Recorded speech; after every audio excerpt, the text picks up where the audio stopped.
Olá! Na semana passada, quem estava aqui com a gente participou de um mercado ético muito diferente. Nós falamos de física quântica, falamos de xamanismo, falamos de como é que cada um de nós pode sair de dentro dessa caixinha. Muitas vezes a corporação é uma caixa, né, que fica nos restringindo e depois fica exigindo que a gente inove, né? É um tremendo paradoxo. Mas a gente conversou sobre tudo isso com um homem muito brilhante. E eu pedi a ele que continuasse a conversa conosco. Porque, nossa senhora, quando você sai da caixa, o céu nem é o limite. Existem outros céus depois do céu. Felipe Pomés. Felipe Pomés, que é físico quântico, PhD em física quântica, é pós-graduado em administração de empresas e foi o grande cérebro, o cérebro maior nos processos de inovação da Natura. Felipe Pomés. Quando a gente estava no finzinho do nosso programa, semana passada, a gente começou a falar de xamanismo. É muito difícil ouvir um homem falar de xamanismo. Isso, para mim, foi duplamente fascinante. O mundo dos negócios, assim como às vezes se imagina, né, que o mundo masculino é muito fechado em si, tem um papinho misterioso, tem o tal do esquinho no fim do dia, dizem que a mulher não participa. Depende, viu? Eu sou muito participativa. Agora, eu gosto do mundo masculino, eu gosto de me misturar, assim como gosto de me misturar com a floresta, com o rio, com a vida. Mas não é todo mundo que sente esse conforto.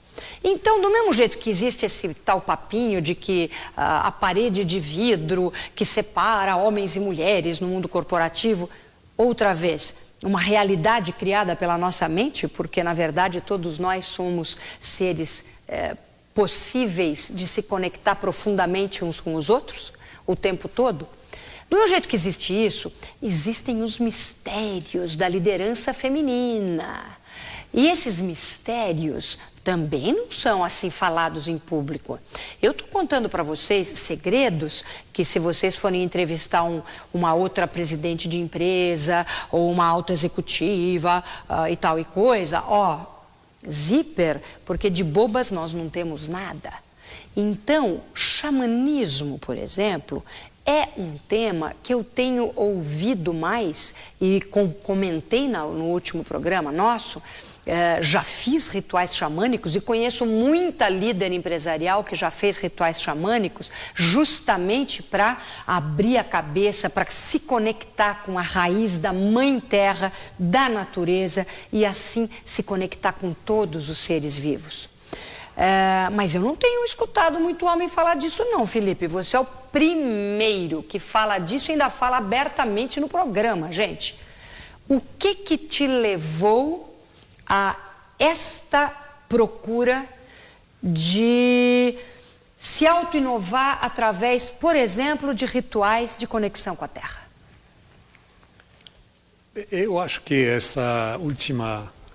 esses últimos 10 anos na Natura, onde faz questão de dizer que eu não sou o responsável de toda essa inovação da Natura, eu sou apenas uma das pessoas que dirigia esse grupo. E tem muita gente nessa empresa que certamente são capazes de fazer tudo isso sem mim. Mas ela tem me dado um espaço, até pessoal, que a própria linha Ecos é uma expressão dessa liberdade. E a linha Ecos foi muito interessante, porque eu sempre digo, quem trabalhou nessa linha nunca olhou o mundo da mesma forma. Não é tanto pelo lado da sustentabilidade, mas pelo lado humano, do ser humano dentro da natureza, que estava sendo representado pelas comunidades com as quais a gente trabalhava. Então, quando a gente começou a se trabalhar, a gente começou a entender um pouco o conhecimento, a riqueza do conhecimento que o povo das comunidades ribeirinhas tinha. E, logicamente, nós começamos a pensar que esse conhecimento, na realidade, é um conhecimento derivado dos povos indígenas. E nós tentamos, até hoje com pouco sucesso, ver como que a gente iria incorporar esse conhecimento. E quando a gente começa a procurar entender o conhecimento do povo indígena, que antecipa todos os conhecimentos pós-colombianos, você descobre que é outro mundo, tem outro espaço, uma outra dimensão na qual a gente estava totalmente fora. Eu tive a chance de participar no Guarupé, no Xingu, e foi para mim uma revelação de um pouco a experiência que você contava um pouco antes da que você tinha um ritual xamânico. Não foi um ritual xamânico, mas eu vivi um ritual que você de repente se dá conta que tem outro conhecimento, tem outro mundo, tem uma outra realidade que simplesmente nós fugimos dela, nós saímos dela. Por tudo o que nós falamos a última vez, desde o cartesianismo, tudo o que nós estamos aprendendo na escola. E a gente tinha esse olhar para esse chamado xamanismo, esses rituais, um olhar um pouco arrogante do dito civilizado versus o selvagem. O que para mim foi fascinante, ao mesmo tempo que eu tinha esse percurso, essa iniciação, ao mesmo tempo eu tinha toda essa fascinação que eu já tinha nos meus estudos, na física quântica, que eu deixei de praticar, mas que eu continuo acompanhando, lendo. E de repente descobri que o que o xamã propôs, a visão do mundo que ele tem, é uma visão muito parecida que a mecânica quântica está oferecendo. Todos esses fatores, todas essas coisas que a mecânica quântica exprime de uma forma teórica, de uma forma extremamente matemática, algumas vezes totalmente impermeável, quando você desce na essência do significado dela, era a mesma expressão que o xamanismo tem. Eu sempre penso que, da mesma forma que a ciência biológica, o darwinismo foi demonstrado através dos fósseis que a gente encontrou, dos ossos, que é isso fósseis. Que se ouve, os fósseis que a gente encontrou, fósseis mesmo? É os fósseis. Fósseis, é. Foi isso que sustentou essa evolução biológica. Eu diria que o xamanismo é um fóssil vivo hoje. E aí nós temos a sorte de que tudo que a gente eliminou, que sumiu por nossa vontade nos últimos 500 anos, continua a existir com os povos indígenas. E esse conhecimento que está se aproximando, que a minha descoberta pessoal, mas não é pessoal só, porque aquele que eu citei da última vez, Arnold Mindel, que diz que cada um de nós é um xamã moderno, de uma forma ele reconcilia toda essa ciência do que tem de mais avançado, do que tem de mais profundo nas raízes mesmos dos povos indígenas. A gente volta já já.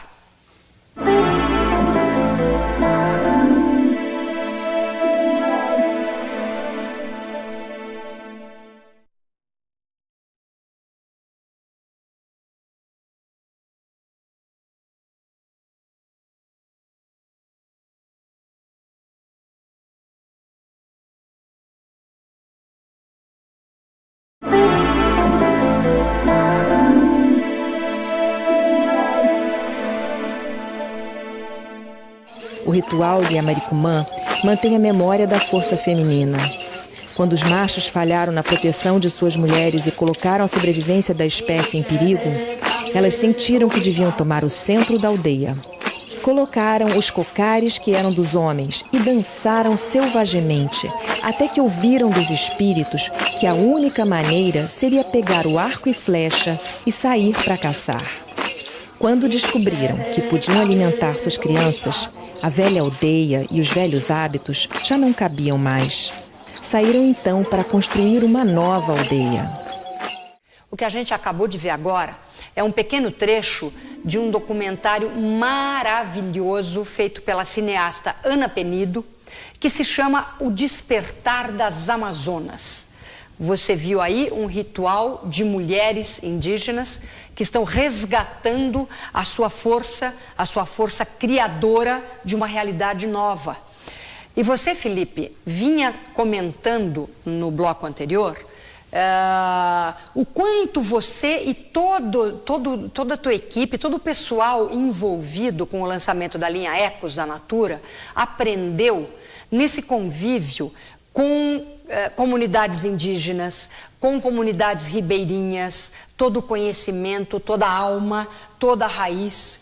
E você mencionou também que você participou de rituais xamânicos e outras pessoas da Natura participaram, presenciaram e também fizeram mesmo, vamos dizer, muito mais do que ato de presença, é ato de vivência desses rituais, e que isto trouxe para vocês uma certeza de que, existe uma maneira muito arrogante do chamado mundo civilizado, palavra cada vez mais polêmica, e o mundo, por exemplo, dos povos que têm as raízes ainda muito vivas, a alma muito viva. Você comentou, inclusive, que esses rituais indígenas são uma grande saída para a gente começar a trazer de volta a união corpo-alma, não é? A sustentabilidade só pode ser possível à medida em que cada um de nós se conectar com a sua verdadeira natureza. Para eu me conectar com a minha verdadeira natureza, eu preciso me conectar com a natureza, com a terra, com todos os frutos da terra e perceber que eu sou apenas mais um desses frutos, né? Faz parte dessa nossa arrogância burra imaginar que a natureza está aí a nosso serviço, né? Não, nós estamos cocriando a realidade. Nós precisamos estar a serviço da natureza. No momento em que eu me conecto comigo, eu me conecto com as forças da natureza, eu sou uma dessas forças, nem acima nem abaixo. Eu começo a entender para valer o que é sustentabilidade, que na minha visão é simplesmente o resultado. Sustentabilidade para mim não é a prática, nem nada. Fala-se muito de sustentabilidade como se fosse uma receita de bolo. É o resultado desta minha consciência. Portanto, sustentabilidade, sim, nasce da conexão, nasce da coragem de entrar num ritual comigo mesmo e com tudo ou mais profundo, se você quiser, mais visceral, mais carnal, mais espiritual e menos cheio de bobeira. É por aí, Felipe? Eu acho que você contou tudo perfeitamente. Eu acho que essa conexão tem vários aspectos. Eu vou tentar trazer o lado pragmático dessa sustentabilidade. Que tudo que eu discorri antes e contei resultou em quê? É entender que a experiência que nós temos é mais com os povos ribeirinhos que com povos indígenas, mas obviamente que pelo percurso, pelos encontros que nós tivemos com povos indígenas, que eles sejam ribeirinhos, que sejam indígenas, tem um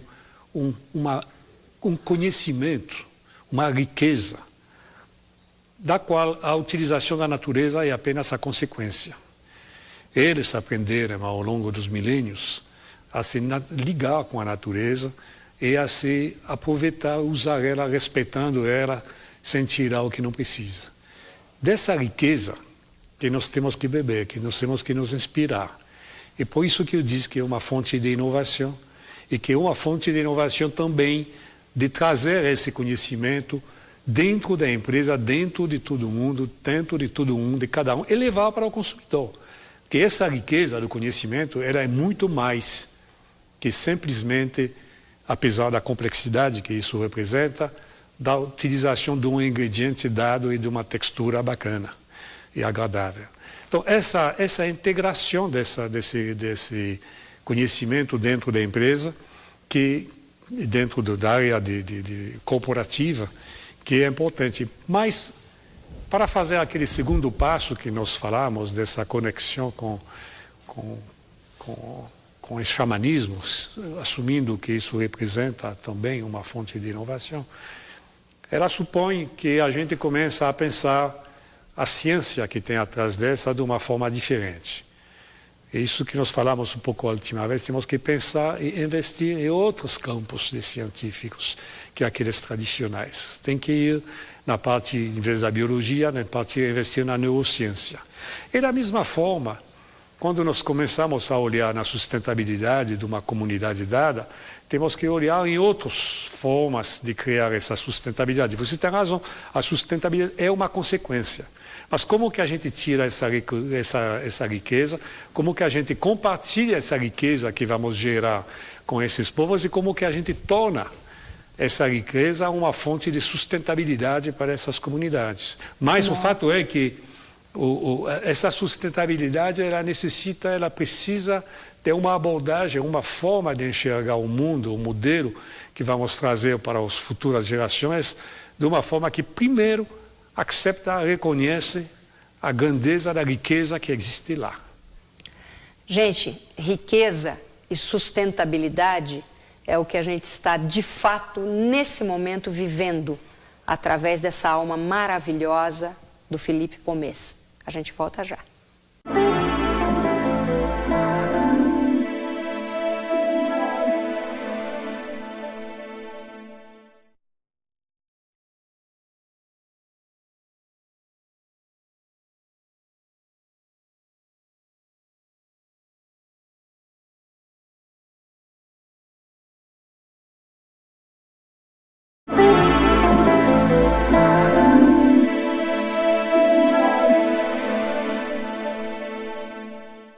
Felipe, conversar com você renova muito a nossa mente, a nossa alma. Como é que você se renova no seu dia a dia? Eu acho que a chave são as pessoas. Estou me renovando tanto agora quanto você. E de poder dizer, de poder afirmar, de poder ser convencido, eu sou, que na realidade você não pode viver sem ter essa conectividade, tem essas pessoas. Eu sempre digo para o pessoal da Natura, quando trabalhava lá ainda, que sem eles sou nada, porque são eles que trazem, são as pessoas. Eu citei um pouco antes, que para mim foi uma revelação, você entrar numa comunidade ribeirinha lá, que é aquela que eu conheço mais, que é de Igatapuru, que é perto de Belém, e a simplicidade, a riqueza, o natural da riqueza, que eu acho incrível, que te traz uma energização realmente fantástica. Então, para mim, mais que de se renovar, mais que de se incentivar, é um pouco essa reenergização. E o primeiro são as pessoas. E o segundo, os livros. O que você gosta de ler? Dá umas ideias para a gente compartilhar com os nossos telespectadores. Ora, eu gosto de ler um pouco de tudo. Aliás, gosto de ler vários no mesmo tempo, porque independente, não no mesmo tempo, abrindo vários livros ao mesmo tempo, porque eu acho que é um pouco zapando entre os livros, que eu acho interessante. Mas, por exemplo, estou lendo